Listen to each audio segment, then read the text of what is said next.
start by just asking, how many kids in the room? Just so I know where to look around. So I see, and then how many kids at heart? Okay, so that's what I'm expecting, because this is going to be incredibly informal, and we will try to cover up and rush through all kinds of things. I'll start by just sharing why I do what I do, and I think this is also a call for help. And you will see what I mean when I begin talking about some of the things I want to talk about.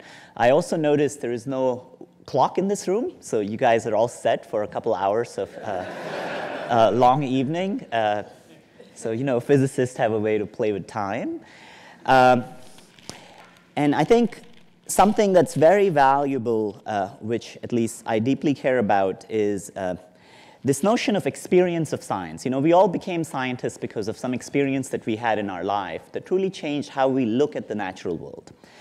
And every day, you know, both in my life growing up and looking around the world, there has been this challenge that I often face, looking at where knowledge is and where experience of science and how much science is actually accessible.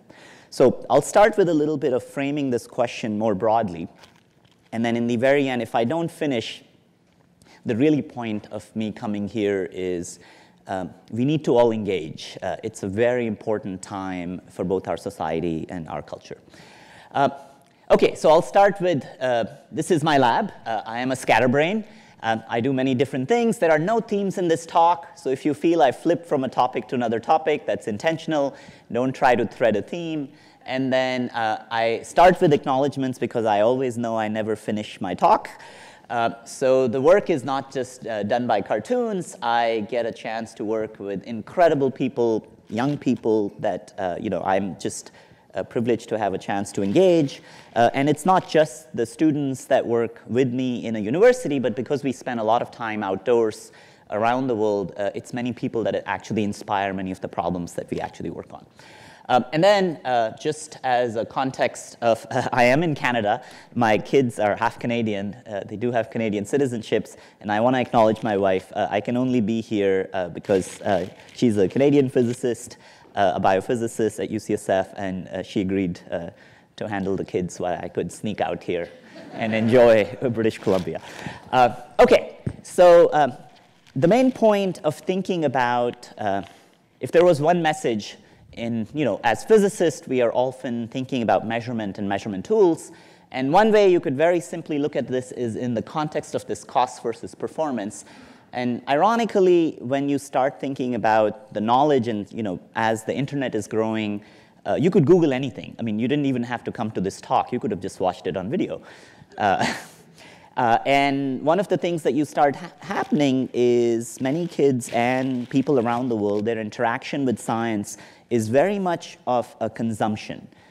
It's an article that you read, it's a piece of knowledge that you acquire, but sometimes those real direct experiences where there is a puzzle that's stuck in your head that you can't get out and you can't stop thinking about it, is fairly hard to replicate around the world. So we will talk about this balance between experience and knowledge.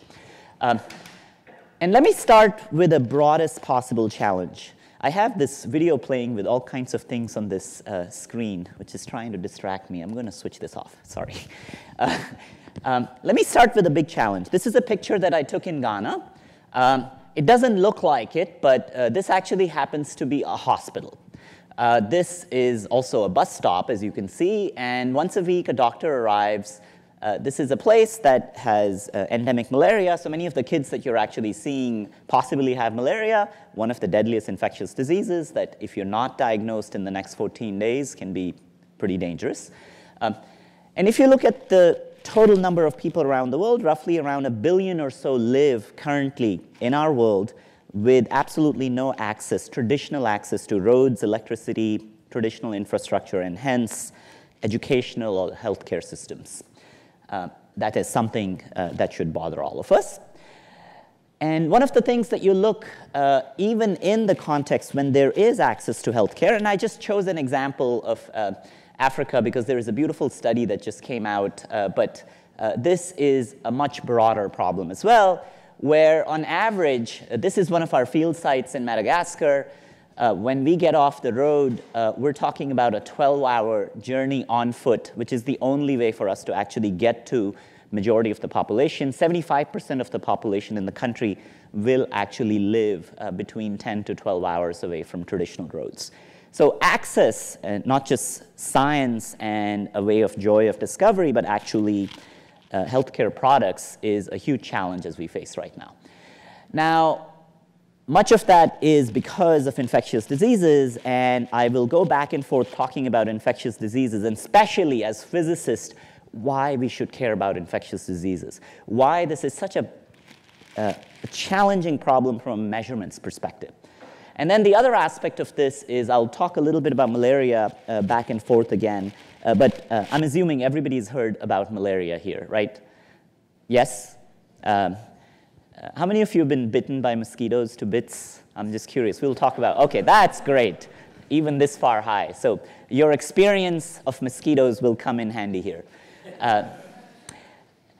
So being able to deliver precise measurements of diagnostics of diseases is actually important, but with the least number of resources possible. And actually, ironically, with many challenges rising, one of the most deadliest infectious diseases that we have paid attention to is also on a rise, which is quite surprising, and many people can't actually explain this data of why malaria cases are actually rising. So these are not problems of the past, these are problems of the future, and we will talk a little bit about that. The other aspect is kids. So roughly there are 2 billion kids on this planet, and by many of the survey standards, roughly 1 billion of them would qualify from the context of below the poverty line of $2.5 a day, the families that they live in. So I have a problem with that, and the problem is very simple. If half the world's talent doesn't even get a chance to play at all the sets of problems that we are leaving behind as a society, how are we to convince ourselves that that is the right approach for the future? And this is another picture that I took from, field trips around the world, and you can really see that a roof doesn't actually make a school. Now, I can go on and on about these sets of challenges, and you'll see why many of these things are connected with what's happening on our planet. Science and scientific tools for measurements at planetary scale are essential. Just last 2 years ago, there are these reports of biodiversity loss that have been coming out. This is the largest study accumulating 30 years of data in Europe, seeing a 70% decline in biomass of insects, an incredibly important anchor of the ecosystem. And again, we can't explain it. You can go back and ask unsolved problems, which is just we don't even know where much of the pollution and much of the plastic that we dispose every single day actually goes. One of those big problems, which is completely unsolved in some sense, is just this idea of microplastics. And we have absolutely no idea where almost 90% of plastic that is deposited in the ocean actually ends up. So I can go on and on. You can talk about public trust in science and the problems that we actually create as society, but I'll skip the political diatribe. It's not worth for right now.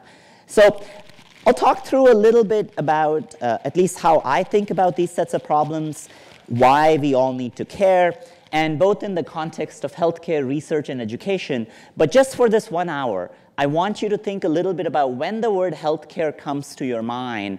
I want you to picture both these scenarios. When the word research comes in your mind or when education comes into your mind. Keep this contrast at play.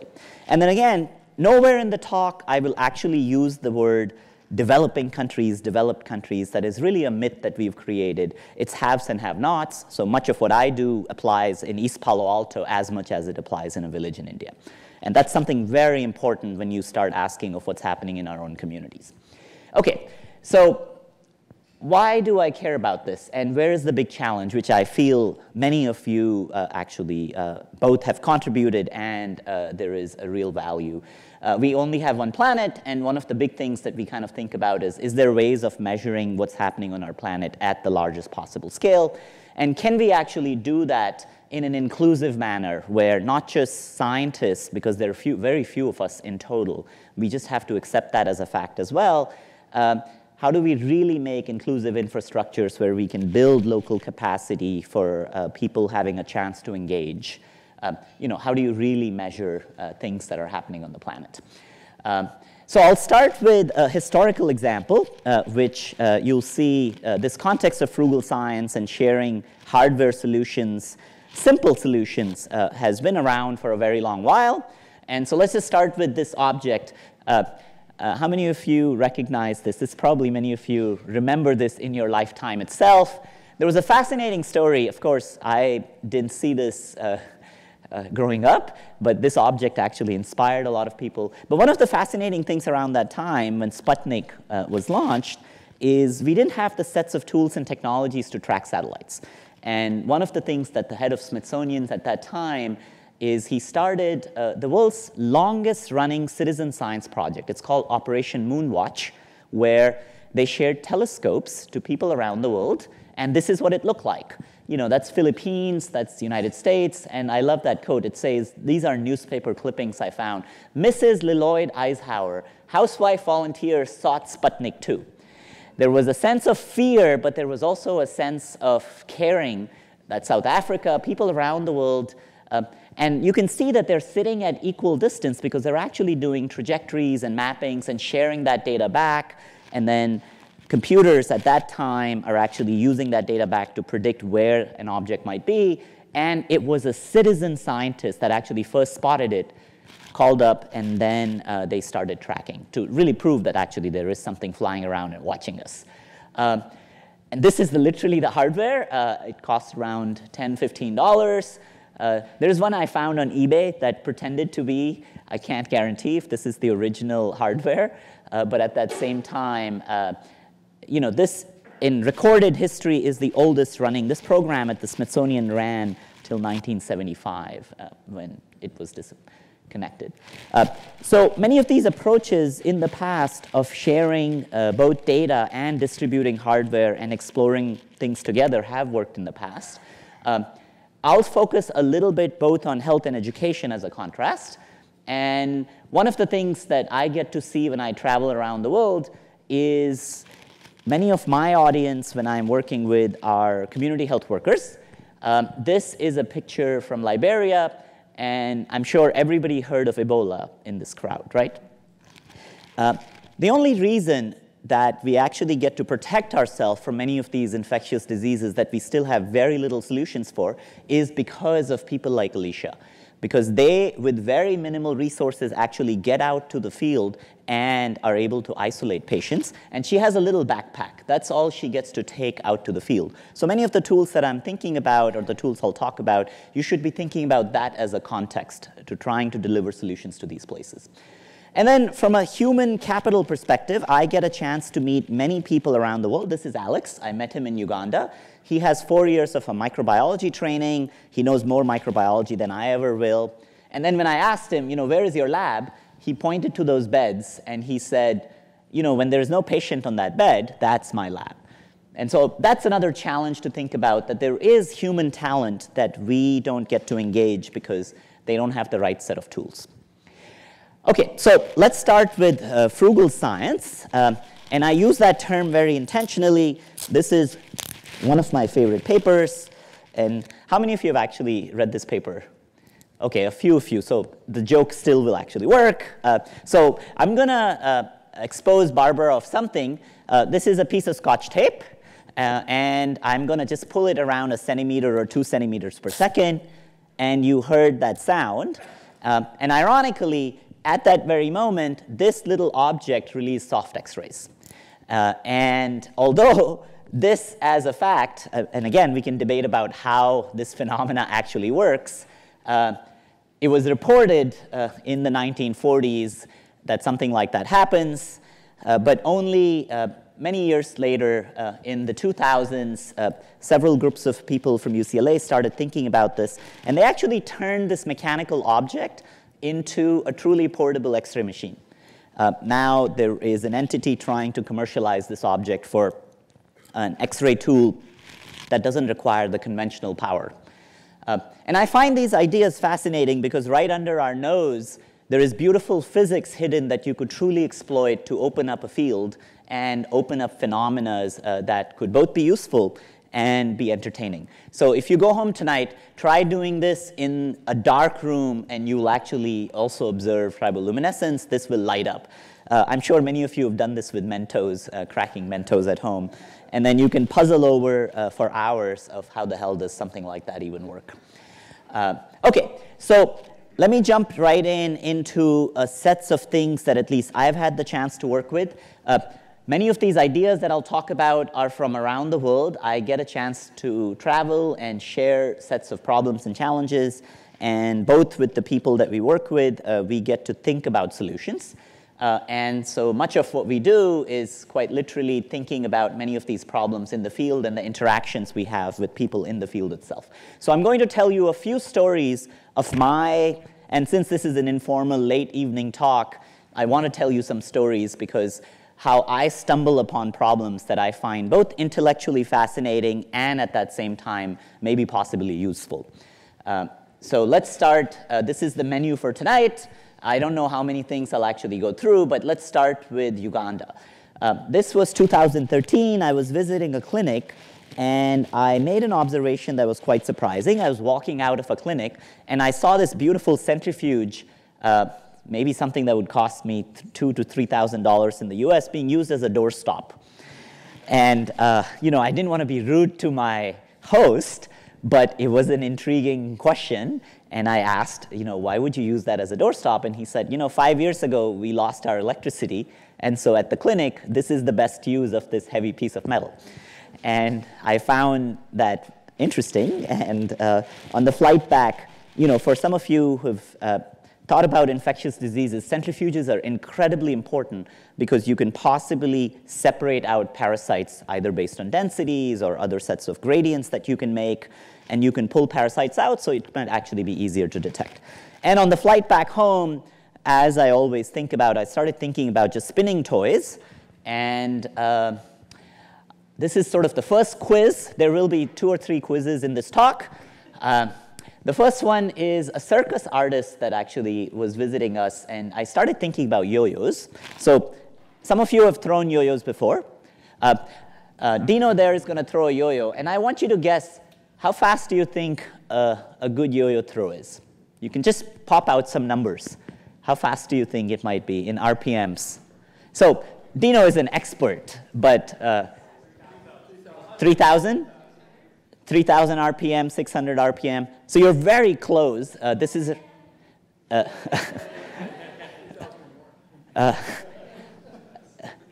the world record is around that number, between 3,000 to 4,000 RPM. And actually, another postdoc who joined the lab a couple years later really wanted to show his skills. I hadn't appreciated that I was hiring postdocs based on their yo-yo skills. Are you seeing this? Yeah, Scott's from another world. Anyway, we started looking at all possible spinning toys and asking a very simple question. You know, what are the limits? With human power, what is the fastest spinning object that you can make? And we stumbled upon this toy. It's called button on a string or a whirligig. And I'm going to ask many of you, how many of you have actually played with this toy or know what I'm talking about? OK, so that tells the age of this room. Because when I'm doing this talk with kids, they're always talking about fidget spinners. And you know, there is beautiful history in our toys that's hidden behind. Something quite interesting about this that intrigued me at that time was this idea that when I started looking up and digging the history of this object, it turned out to be the oldest recorded toy in human history, around 5,000 years ago, from all cultures around the world. Greek culture has used this for making music. You know, Inuits have used it all the way from the cold to the Brazilian south. They're found all around the world for many different purposes. But nobody had asked a very simple question: how does it actually work? And since I'm in a room full of physicists, this is how it works. But there is a value, which again, it's very important that this community brings to the table. When you ask a question precisely, you can change this. We ran some calculations, and we actually demonstrated that, wait a second, this is quite bizarre. This had some very intriguing properties, and so I'm just going to play with this. There are many different versions of these things that we make. This one actually is for extraction of nucleic acids in the field. And I'm just going to spin this so you get a chance to see and when I can actually untangle it. So what I'm doing is I'm first going to load it. It's just a piece of plastic with some fishing rod strings.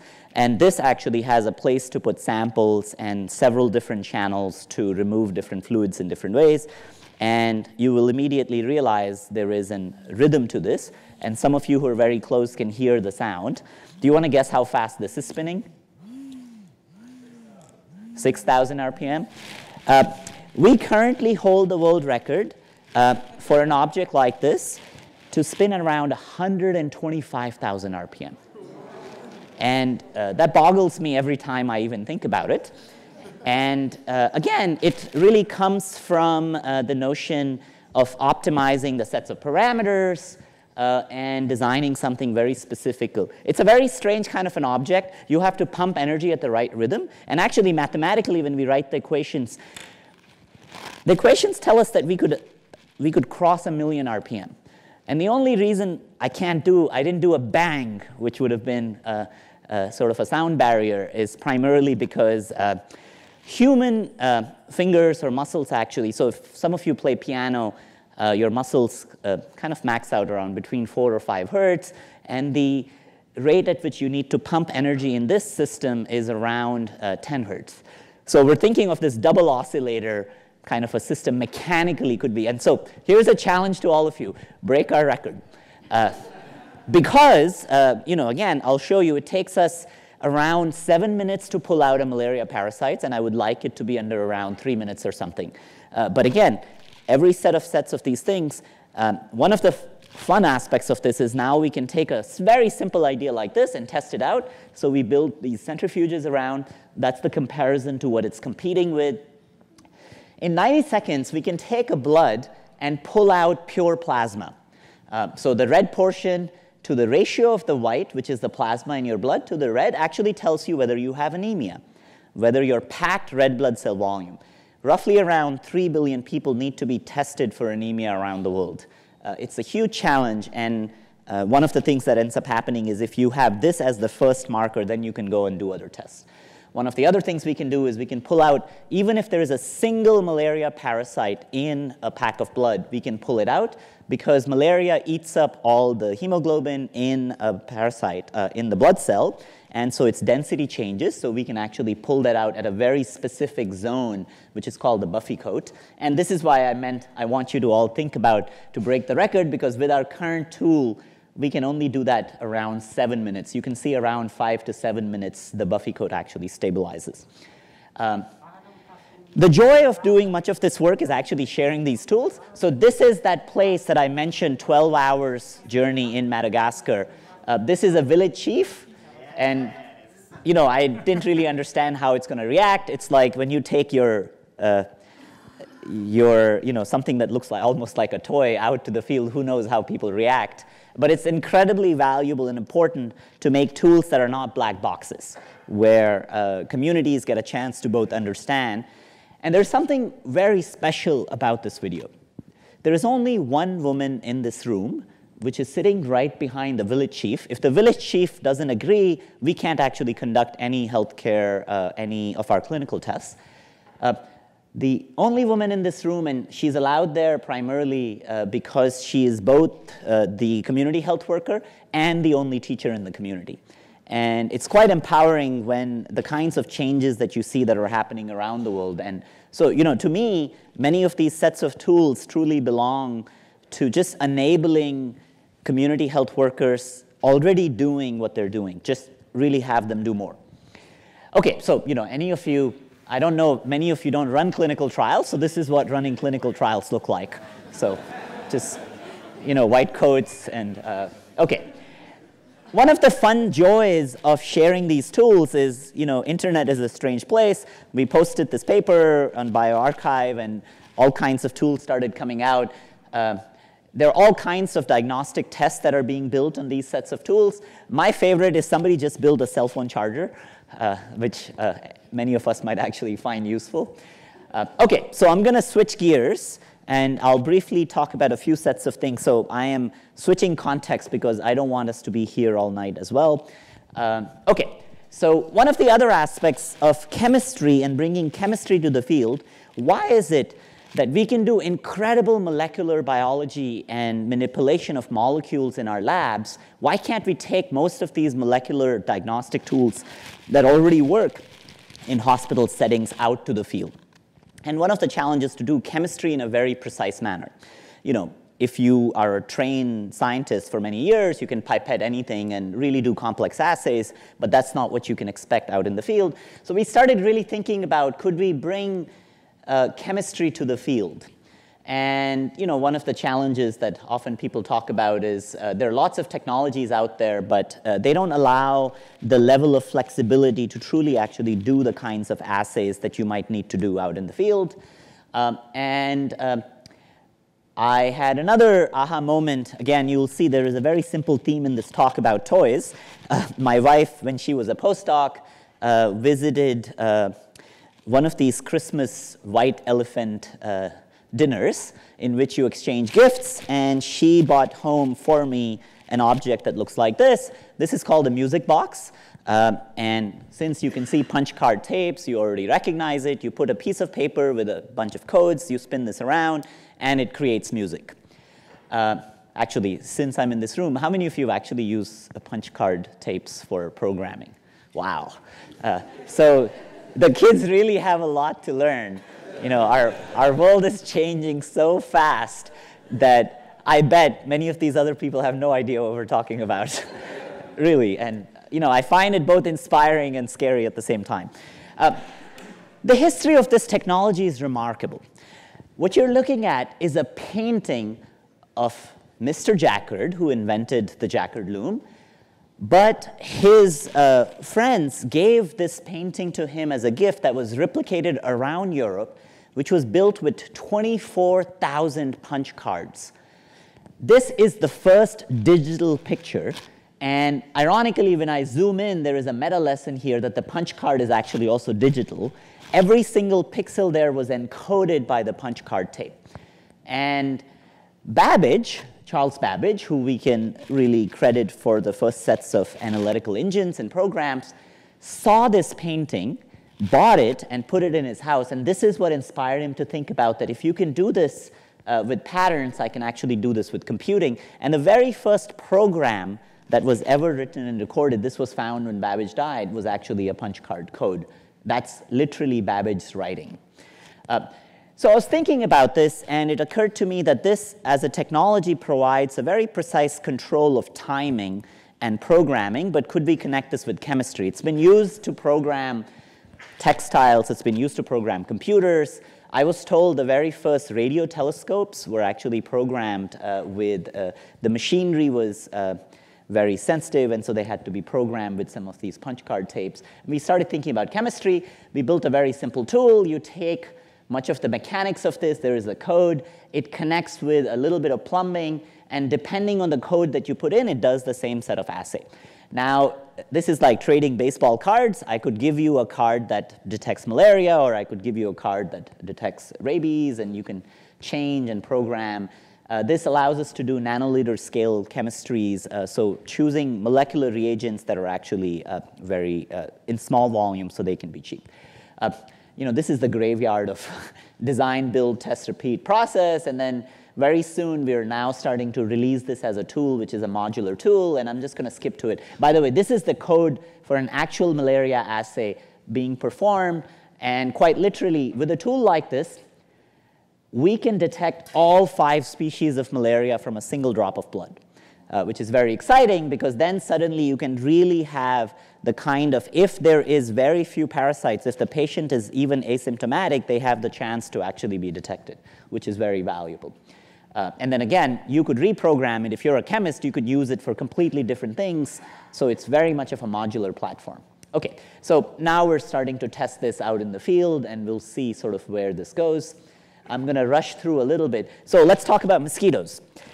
Since you all have experience with mosquitoes, one thing that we'll start with is Zika.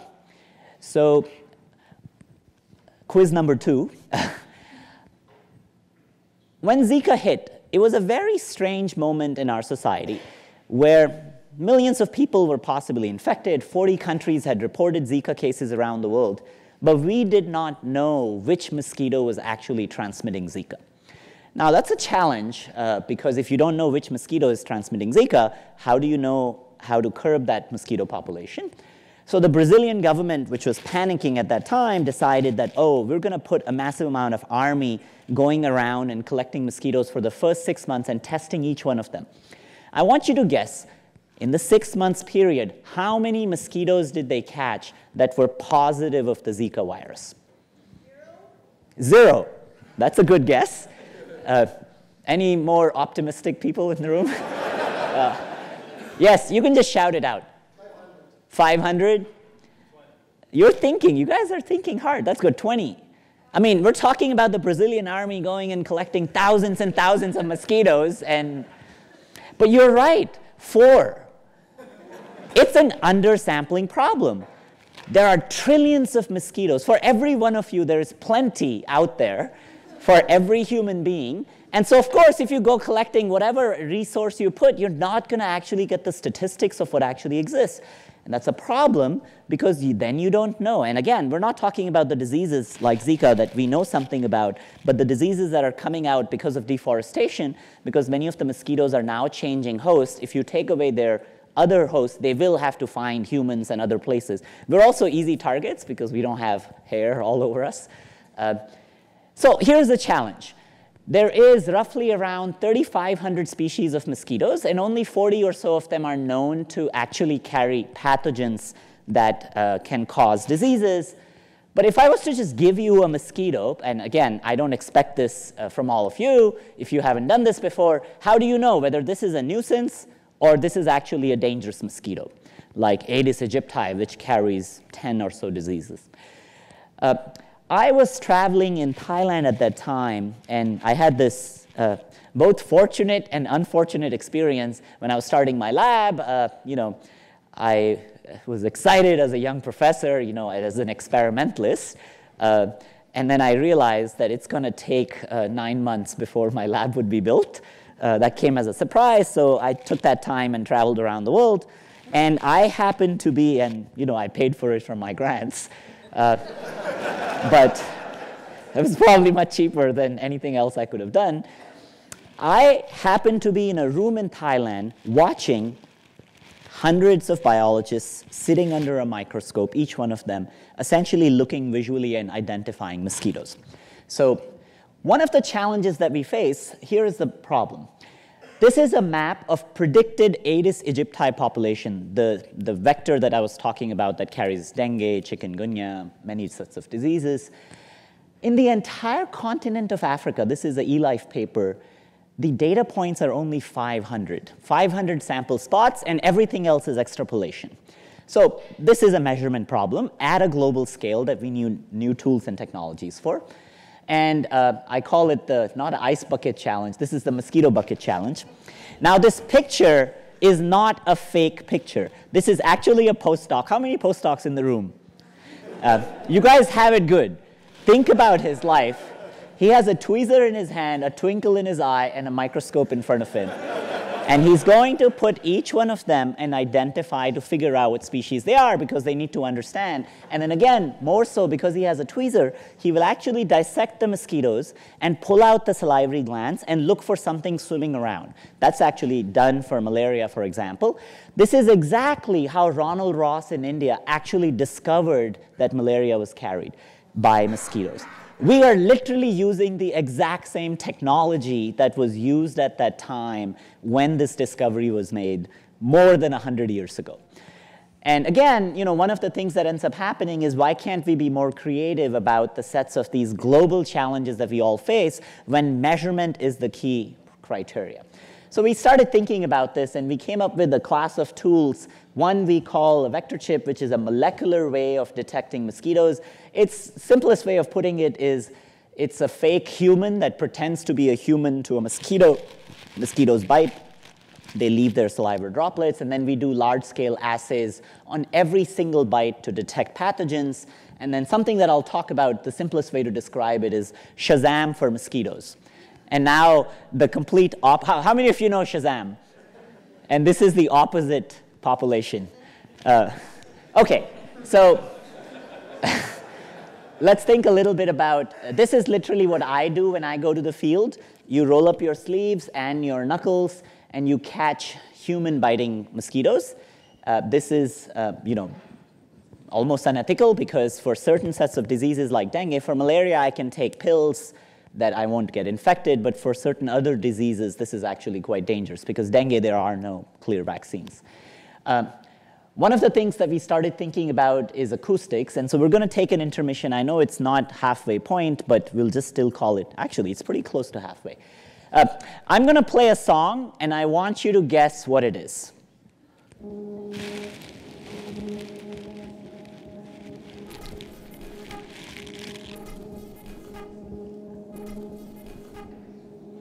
Does anything sound familiar?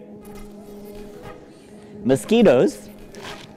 But it feels a little more like the orchestra of mosquitoes. You're going to see.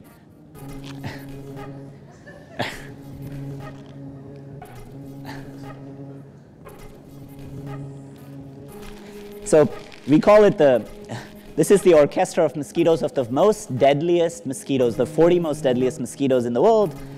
And there is a scientific point. I'll come to that in a minute.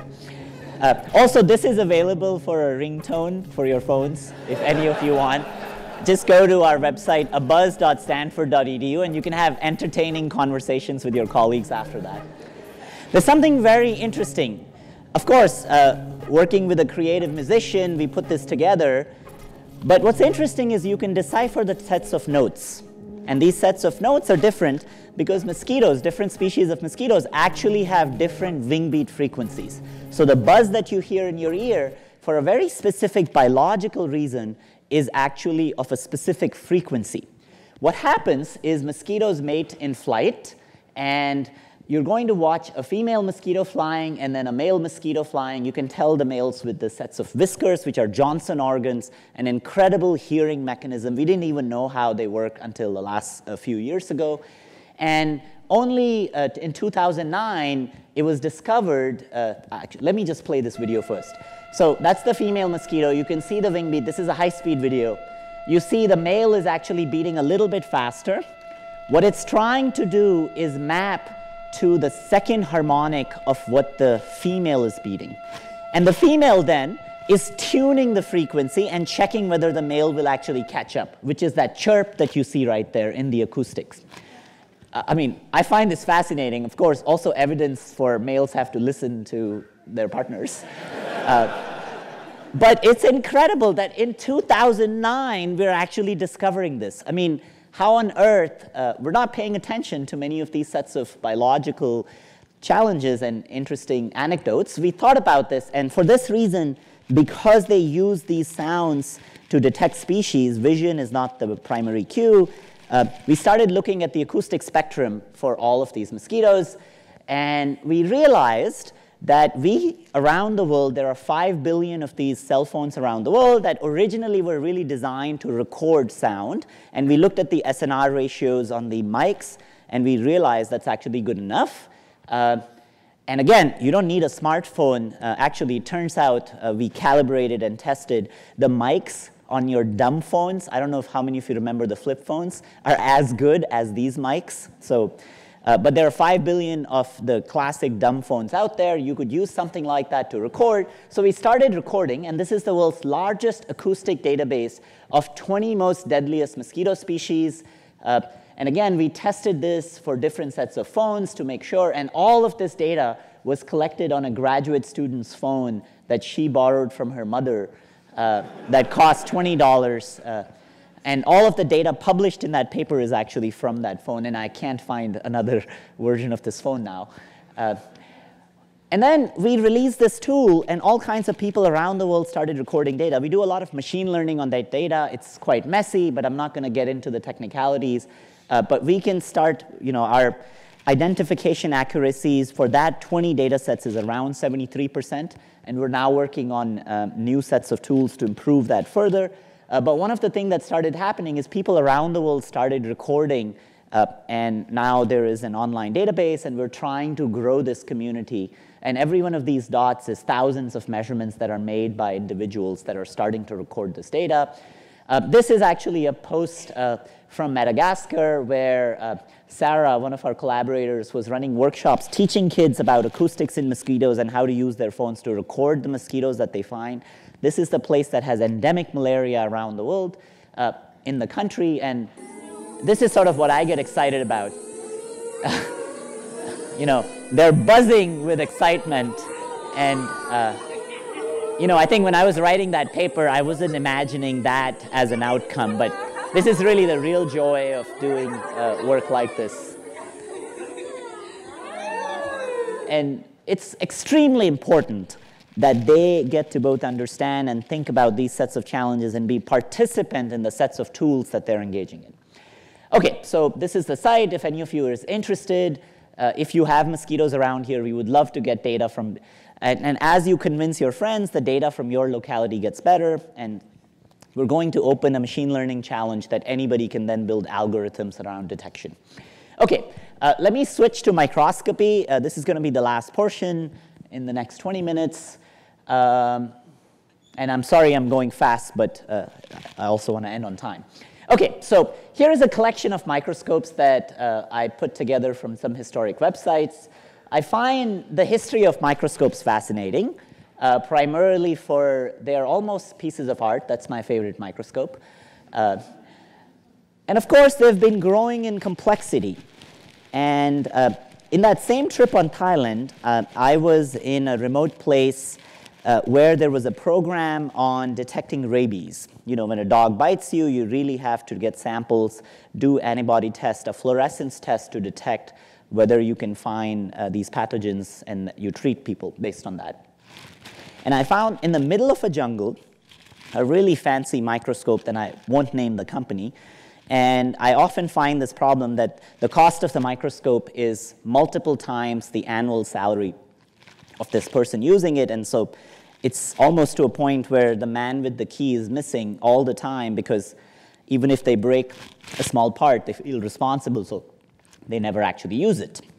And that was the starting point of thinking about that the sets of research microscopes that we use in our labs is not the right way to deliver the sets of solutions that we might care about. So we started thinking about a different way of thinking about microscopy. And before we knew what we could actually do, we put a constraint on ourselves. The constraint was very simple. And again, I'm sharing this context as a constraint because much of what I do, I think about constraints. The constraint was that you know, we want a microscope that can do, you know, I think 700 nanometer resolution imaging at a price point of roughly $1. And at that point, we didn't know whether it was possible, but it was a fun challenge, and intellectually it was actually indeed a fun challenge. And it was very important to box ourselves in, because going from $1 to $10, you probably have 1 billion people that can't access a tool. And you know, again, you know, physics comes to the rescue. We figured out a trick for very high curved lenses that people had not actually optimized apertures to think about what is the best performance you can get for 2 surfaces, 4 surfaces. And we actually built a tool. We published it. This is the kind of data that comes out of a tool that costs roughly around $1. This is single ciliates. You can actually watch single cilia. There are individual bacteria swimming around. And we've been using a tool like this for diagnostics. Much of that is published. But I want to talk a little bit more about what other things happened along the way as we started building and sharing this tool. And I'm going to, actually, yeah, since I'm going to run out of time, let me skip this portion. There are lots of other tools that we are building now that are in that same theme. But since I'm going to run out of time, let me just end with talking about Foldscope. When we were building these tools, we thought we were making instruments. And we actually realized early on that we were making communities. And this is a picture from Mexico. And one of the things that I'll share with you is the time we wrote this paper in 2014, as with all academics, I'm sure all of you have felt this way once a while in your life. You post a paper, and you wake up the next day, and you're proud, and nothing has changed in the world. You're like, wait a second, you know, I just posted this awesome paper, but really nothing has changed in the world. And one of the things that starts to happen as a society, we take time to absorb ideas and things, and then truly understand what does an idea even mean, even for ourselves. And one of the claims in this paper was that you could truly do this for $1 for as many instruments we want. So I went to my graduate student, who's Jim Sobolski, who's a co-inventor of Foldscope with me. He's an ultra-marathon runner, so I knew he was the right person for this challenge. And I just said to him, hey, Jim, you know, we wrote this paper. Why don't we prove it to ourselves that it's actually possible? Let's write a post on our website that we're going to ship 50,000 Foldscopes to anybody in the world who wants one. And he looked at me funny for the first few minutes, but then he actually realized why that was the more important thing to do rather than the tool itself. We built a whole group of robots in the lab. These are the robots that we built to assemble micro-optics. And you're going to see a very important part. We're actually using the kinds of tools that are used in the electronics, and that's my favorite tool right there, incorporated in the robot. This is making, assembling a lens per 2 seconds or something. We made 50,000 microscopes in the lab using these sets of tools.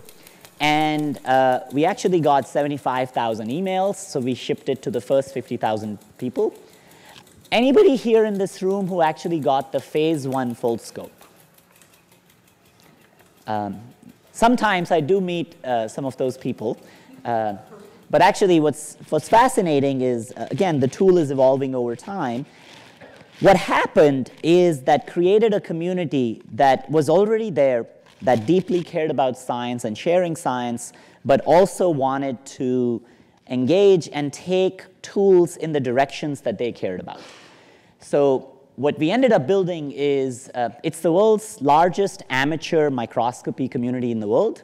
At this point, we've now formed essentially a benefit corporation, and we've shipped around 700,000 Foldscopes around the world in 140 or so countries. And what's been very powerful is the kinds of things people have been able to do with a very, very simple tool. And again, much of it is unexpected from my perspective of what people do with these sets of tools. And I'll share a few examples with you. By the way, that was the very first Foldscope. It was made out of a, I don't know if you can recognize that object. It's a matchbox. And of course, the tool has evolved over time. This is a very old map. And again, many of the people that you actually see in those other things are working in places around the world. I'm going to show 2 quick videos of community and what people do and what types of things people actually look at. So let's watch this quickly, and then I'll end in the next 2-3 minutes. OK. So this is actually from East, sort of a public school in LA. This is East Palo Alto.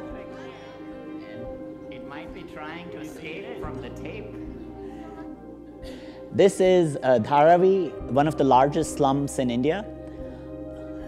The tool, we were very specific, should not require any of these smart gadgets, but it can couple and you can collect and record data. And I already see a few teachers from the workshop today morning, so this is the kind of data that you will get a chance to collect. All of this data is coming from people around the world. These are maggots, the things that you don't like sometimes. They're incredibly beautiful. You know, single ciliate, single bacteria. This is actually from somebody's dinner table because of a flower pot left on a dinner table too long. These are ostracods. These are the largest, responsible for the largest biomass migration on our planet. Again, individual ciliates. You know, the microscopic world is just incredibly powerful. I mean, I don't have to convince you of that.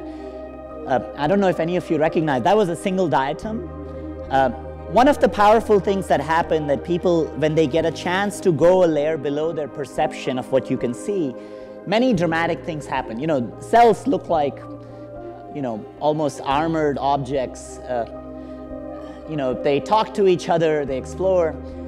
There are lots of papers that I write in the lab where I discovered a phenomena with a Foldscope, and then I realized, wait a second, we don't actually understand it. And then we bring it back. You know, here's a beating heart of a single Daphnia. single immune cells inside a copepod. And these things are just literally there. You can just see them if you take your time. This is a post from Panama where somebody discovered a glass krill that headbangs. These are tracheal cells on plants decaying over a long time. This is when I got poison oak. These are blisters on my own skin. Embryos developing. This is actomycin activity on a single embryo. These are spittle bugs that you have all over your campus. One of the things about these sets of things is the data is collected by a 10-year-old or a scientist who's really accomplished. They all go together. These are spider eggs. This is where spiders come from. This is when I didn't do dishes for a couple of days in my kitchen. And it's incredibly powerful when these concepts that we talk about, like germ theory and the fact that you can get sick of things, when you can literally see them.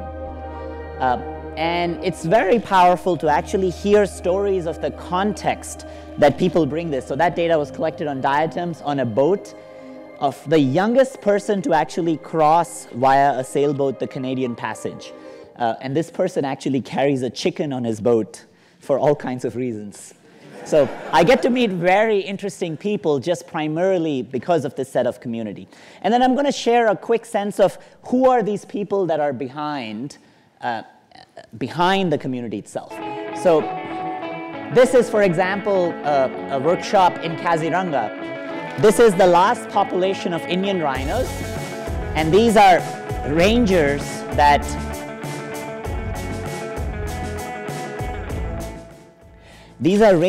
that actually put their life on the line to protect the biodiversity of that planet, of that area, but they don't have the chance to actually see it.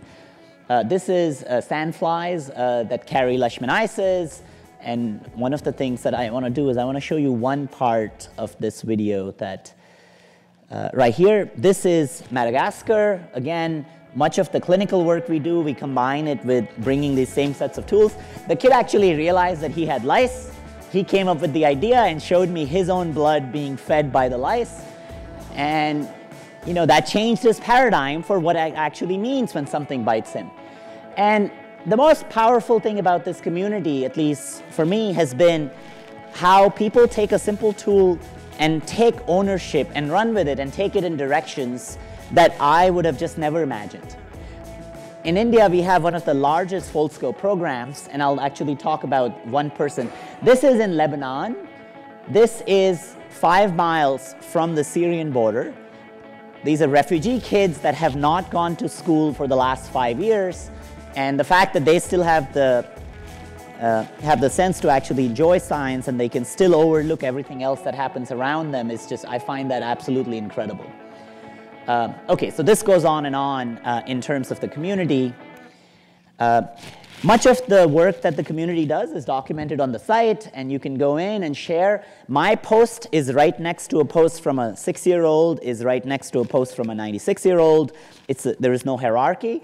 You share your experience of science. So this is not Wikipedia, but it's a place where you can interact and share what you're learning and go from learning how to observe to actually ask questions. There's all kinds of things that people have done that have surprised me. For example, there is a pharmacist that figured out how to use Foldscopes to detect fake drugs. I actually self-diagnosed myself of something out in the field at a time. There was a 6-year-old girl that asked a very simple question. She said, "What is glitter?" And when she put that under a Foldscope, she noticed these are hexagons. And so she started thinking about crystals and realized, what types of materials will form mirrors? Much of that goes on. And so if you have a few minutes, go to the site. And literally, while I was giving a talk, people from around the world are sharing what they're discovering. And they're looking for mentors, which I'll come back to in a second. Much of the instructions for how to build a Foldscope is translated in many languages. So if you speak different languages, I would love for you to actually translate some of that for local languages. And then I'll actually just share one last bit of a story of Mo Pandirajan. This is an exemplary option for who are these community members. I heard from Mo almost 6 years ago, I got an email saying he wanted to participate in the Foldscope program. He used to run a school for 20 kids. I sent him some Foldscopes. I kept receiving emails from him in Tamil, a language I don't speak. I would translate them, and I kept shipping Foldscopes. And then, last year, I got an email from him with an Excel sheet of 12,000 names. And then I translated, and it seemingly said that he had, by this time, trained 12,000 teachers in his local area in South India, and 55,000 students.